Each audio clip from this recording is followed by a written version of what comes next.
खैबर पख्तूनख्वा के पी में 2/3 से ज्यादा अक्सरियत हासिल करने के बाद पाकिस्तान तहरीक इंसाफ (PTI) सूबे में हुकूमत बनाने के लिए सरगर्म अमल है। वज़ारत इला की दौड़ में 4 नाम शामिल हैं। पीपल्स पार्टी के तर्जुमान की मरकजी मजलिस आमिला के इजलास की सदारत मुश्तरका तौर पर आसिफ अली जरदारी और बिलावल भुट्टो जरदारी करेंगे। मरकजी मजलिस आमिला का इजलास जरदारी हाउस इस्लामाबाद में होगा। वफाक में हुकूमत साजी के लिए राबतों और मुलाकातों का सिलसिला जारी है और इसी हवाले से लाहौर में मुस्लिम लीग नून और MQM के कायदीन की मुलाकात हुई। लाहौर, पंजाब में हुकूमत साजी के लिए पाकिस्तान मुस्लिम लीग नून और इस्तेहकाम पाकिस्तान पार्टी (IPP) ने सूबाई असम्बली का इलेक्शन जीतने वाले 8 अरकान से राबता किया है।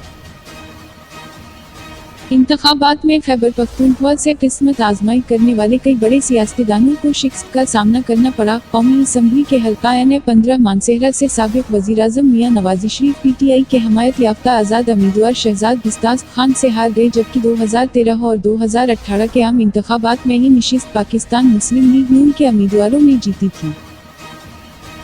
अफ्रीकी मुल्क सोमालिया के दाराल हुकूमत मोगादिशो में 10 फरवरी को एक फौजी अड्डे पर हुए हमले में कम से कम 5 फौजी हलाक हो गए। खबर रसा इदारे राइटर्स की रिपोर्ट के मुताबिक मुत्तहिदा अरब अमारात की वजारत दिफा ने अपने बयान में कहा कि उसकी मुसलह फवाज के 3 अरकान और एक बहरीनी अफसर उस हमले में मारे गए हैं। वो लोग सोमाली मुसलह फवाज को तरबीब देने के लिए वहाँ मौजूद थे।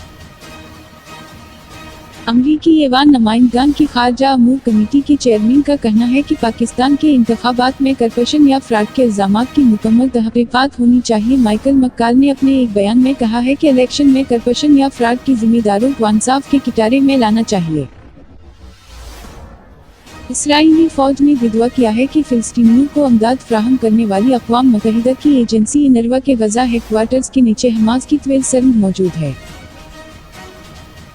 हुकूमत साजी के लिए मुस्लिम लीग के सरबराह चौधरी शुजात हुसैन की रहाइश गाह पर सियासी सरगर्मियां शुरू हो गई। ज़राया के मुताबिक मुस्लिम लीग नून के कायद मियां नवाज शरीफ की आज चौधरी शुजात हुसैन से मुलाकात का इम्कान है, जिसमें रस्मी बातचीत होगी।